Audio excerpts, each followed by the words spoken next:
Nah, sekarang tumit antum buka. Bukan itunya dirapatkan, tumitnya dibuka. Bukan, dibuka. Afwan. Ya, ini dibuka. Nah, seperti itu. Jadi kalau lagi ngatur shaf, kakinya jangan seperti kipas begini ya. Tetapi ini tumitnya dibuka dan ukurannya ukuran standar pundak ini ukuran standar ya. Maka telapak kaki antum buka seukuran itu saja. Tidak usah masuk ke shaf orang di sebelah. Ya. Ini serius memang karena kadang-kadang ada orang badannya kecil kakinya besar gitu kan. Atau dia ikuti sejadahnya. Nah, ini manfaatnya kalau kaki rapat begini, otomatis betis juga ketemu, pundak pun ketemu. Ini yang masuk dalam hadis Nabi SAW. Siapa yang sholat seperti ini tidak akan dimasuki oleh syaitan di antara safnya. Sebagaimana Nabi SAW mengatakan, rapatkan dan luruskan saf kalian, jangan buat ada celah buat syaitan. Karena kalau dia ada, dia akan mengganggu sholat. Oke? Sekarang antum balik ke sana, balik ke teman-teman supaya dilihat tata cara sholatnya. Coba takbir Allahu Akbar seperti yang kita sudah pelajari. Ya, ininya dihadapkan ke depan, ini rapat ya.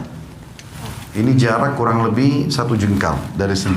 Tidak usah dikakukan tangannya. Coba, ya, ininya juga sejajar sama ini atau sejajar sama kuping. Ini nggak usah ikut pundaknya, tangannya aja. Ya, antum nggak usah takut, saya tidak hukum. Coba dilenturkan saja, lihat saya, dilenturkan saja tangannya. Nggak usah kaku. Ini semuanya ke depan dan rapat. Sejajar dengan pundak atau sejajar sama kuping, ya. Ya. Ini ujung kuping.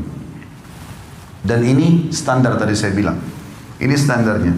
Takbir, kalau mau ruku juga Allahu Akbar, ya. Kalau mau sujud juga sama nanti. Sudah? Sekarang letakkan di dada saat takbir, ya, di ulu hati saja. Ya. Ini cara yang pertama adalah punggung kanan ketemu sama punggung kiri. Kemudian cara yang kedua, pergelangan kanan memegang pergelangan kiri, digenggam. Genggam begini. Ya, seperti ini betul. Ini digenggam. Ini cara yang kedua. Ini biasa saja, antum biasa saja. Ini pundak jangan ikut ya. Jadi tangan kita saja. Pundak tetap biasa. Allahu Akbar seperti ini. Atau Allahu Akbar ini lebih jauh sedikit. Ya. Ya, pundak tidak usah ikut. Ini saja. Baik, sekarang ruku coba. Afwan, tinggal butuh 1 orang. Jazakumullah khair. Yang duanya sudah, supaya agak lenggang. Antum balik ke sebelah sana sekarang. Coba ruku. Sekarang ruku. Allahu Akbar, tidak dari awal. Dari antum seperti normal lagi sholat. Tangannya di sana. Antum takbir. Allahu Akbar, mata ke tempat sujud. Ya, ini digenggam lututnya. Ini masih melengkung. Ya. Baik. Ini caranya. Antum turun. Dadanya dinaikin.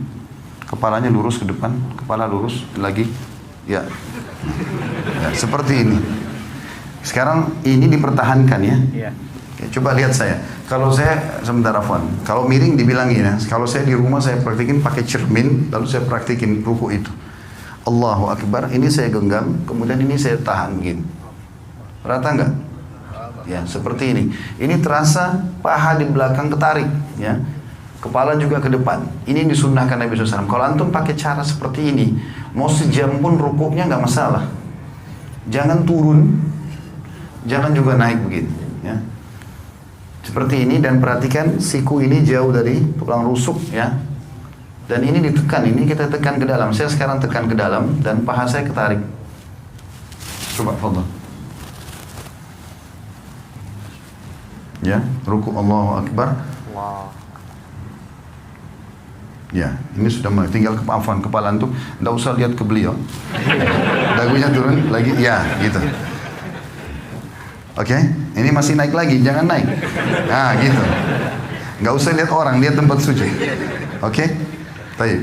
Kurang lebih seperti itu ya. Nah, cara praktikin ini penting karena Nabi SAW ruku seperti ini. Dan beliau dikatakan kalau taruh bejana tidak tumpah, ya. Sama dengan kalau bangun juga begitu dari ruku. Kembali ke awal.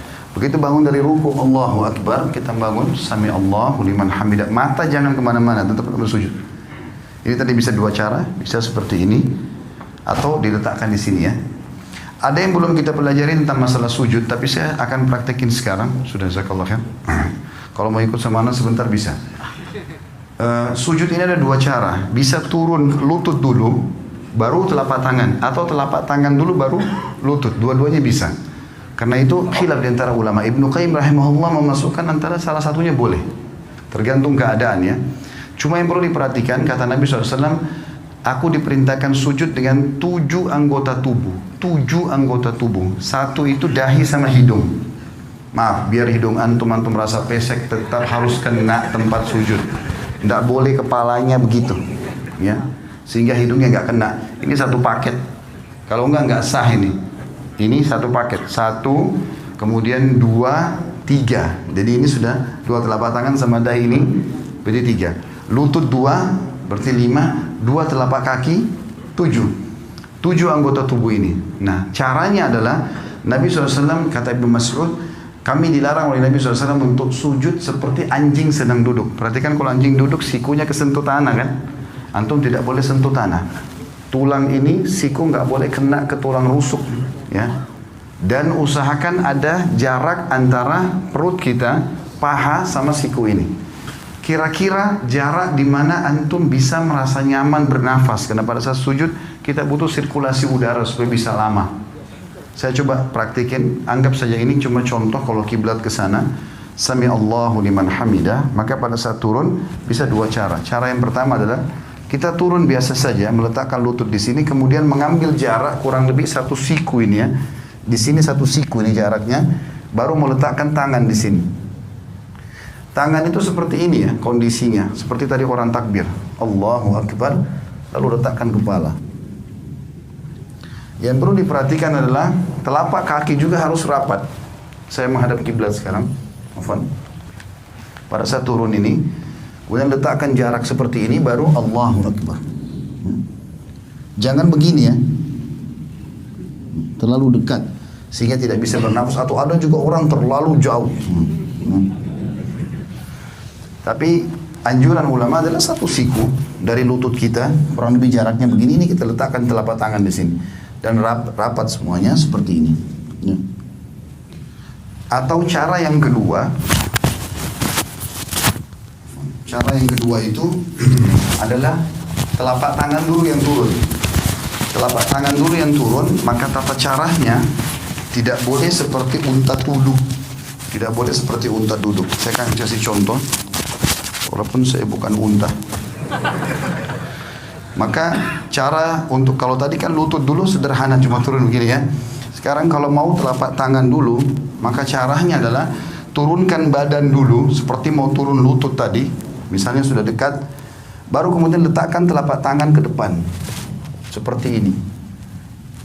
Ya. Yang dilarang itu seperti unta itu kalau orang turun begini. Nah, begitu juga nih pada saat berdiri. Orang berdiri dari sujud nggak boleh begini, ya. Tetapi dia duduk dulu, ya. Saya ulangi. Jadi kalau orang turun sujud yang kedua, kita turun seperti agak mendekati tempat sujud, kemudian baru letakkan telapak tangan ke depan, barulah kita sujud, ya. Duduk di antara 2 sujud, menegakkan seluruh ruas tulang belakang sampai terasa dada terbusung ke depan. Jari-jari tetap rapat, ujung jari-jari berada di ujung paha. Kemudian kita sujud lagi, Allahu Akbar. Setelah itu pada saat mau berdiri, duduk dulu. Sunnah Nabi SAW duduk dulu, duduk seperti ini. Dan ada 2 cara. Cara yang pertama, menekan paha untuk berdiri ke atas, atau menggenggam telapak tangan, ditekan lantai untuk menopang tubuh ke atas. Jadi topang ini saja ke atas, ya, seperti ini. Dan kita tidak boleh sebagaimana tadi saya bilang berdirinya seperti unta itu, ya. Terakhir tinggal masalah tahiyatnya saja. Tahiyat ini khilaf di antara ulama tentang 2 jenis duduk. Namanya iftirash atau tawarruk. 2 ya. Iftirash atau tawarruk. Apa itu iftirash? Iftirash itu duduk seperti di antara 2 sujud. Itu namanya iftirash, ya. Kalau tawarruk, warak itu artinya bokong. Kita meletakkan bokong kita di tanah. Nah, ini khilaf ulama. Kapan dikerjakan iftirash, kapan dikerjakan tawarruk? Imam Syafi'i rahimahullah berkata, duduk tawarruk tahiyat seperti ini, yang kita duduk, ya, seperti ini namanya tawarruk karena bokong kita duduk di tanah. Ini kata Imam Syafi'i rahimahullah dikerjakan setiap kali mau salam. Mau sholatnya 1 rakaat saja, mau 2 rakaat, seperti misalnya witir 1 rakaat. Ya tetap aja antum duduknya pada saat tahiyat, karena mau salam tawarruk. Ya. 2 rakaat juga seperti sholat sunnatul fajr atau sholat subuh, sama tawarruk.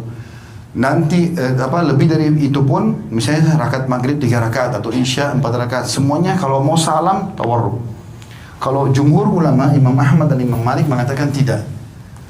Kalau sholat di bawah 3 rakaat, seperti witir 1 rakaat atau sholat sunnatul fajr 2 rakaat, walaupun mau salam duduknya iftirash, duduknya seperti ini. Tawarruk itu hanya dikerjakan duduk yang seperti ini, itu dalam pendapat jumhur ulama. Nanti kalau sudah lebih dari 2 rakaat, seperti rakaat ketiga maghrib, rakaat keempat isya, baru duduknya tawarruk. Dua-duanya ini boleh ya, karena ini khilaf diantara ulama. Kita nggak boleh nyalain orang. Jadi kalau antum lihat ada orang tahiyat kedua, ya tahiyat akhir misalnya, sholat subuh duduknya begini, jangan disalahkan. Karena itu pendapat Imam Malik dan Imam Ahmad, dan itu jumhur ulama. Mereka mengatakan justru kalau lebih dari 2 rakaat, rakaat ketiga baru kemudian duduknya tawarruk, ya. Tapi Imam Syafi'i mengatakan tidak. Jadi kalau ada yang sholat witir pun 1 rakaat sudah iftirash tawarruk, maka itu berarti mengikuti mazhab Syafi'iyah. Tinggal yang saya mau titik beratkan teman-teman, masalah salam dan tata cara mengubah dari iftirash ke tawarruk. Sekarang kan kalau iftirash itu seperti ini, telapak kaki kiri kita dipakai duduk, ya. Bagaimana caranya mengubah ini dari ini ke tawarruk? Perhatikan ya, caranya adalah cuma memasukkan telapak kaki kiri ke bawah tulang kering kanan. Contoh, cuma begini saja, ini dimasukkan, lalu kita duduk di tempat yang sama. Jangan begini, karena banyak orang kita begitu. Dia duduk begini langsung dia dorong orang ke sana semua. Jadi ini kena, semua kena. Dia nggak bisa duduk. Jadi cara yang benar adalah hanya memasukkan ini ke bawah sini saja dan duduk di tempat yang sama. Tidak berubah apa-apa. Saya tidak mengubah apa-apa di sini. Maka ini posisi yang harus diperhatikan. Begitu juga dengan masalah salam. Pada saat kita sudah selesai membaca tahiyat, tentu tahiyat sunnahnya ada yang mengatakan pada saat syahadat mengangkat jari, ada yang mengatakan juga nanti dari awal sudah at-tahiyat itu sudah mengangkat, ya. Dan hadis riwayat Tirmidzi khilaf di antara ulama tentang masalah itu, tentang hadis Nabi SAW bahwasanya gerakan jari di tasyahud lebih keras bagi iblis daripada cambukan besi. Ada yang menghasankan, ada yang melemahkan. Kalau saya termasuk yang berpegang pada menghasankan hadisnya, sehingga menggerakkan jari itu, menggetarkannya bagian daripada sunnah Nabi SAW. Intinya antum setelah baca tahiyat tinggal salam. Dikatakan Nabi SAW kalau salam terlihat pipi putih atau putih pipi beliau oleh makmum di belakang. Jadi seperti ini, Assalamualaikum warahmatullah. Terasa ini tertarik, tahan sebentar, baru Assalamualaikum warahmatullah. Badannya nggak usah ikut salam, ya, cuma leher saja. Assalamualaikum warahmatullah, Assalamualaikum warahmatullah. Sampai situ. Mengusap wajah nggak ada dalam syariat. Jadi cukup situ berarti sudah selesai sholatnya. Allahu a'lam. Ini tata cara.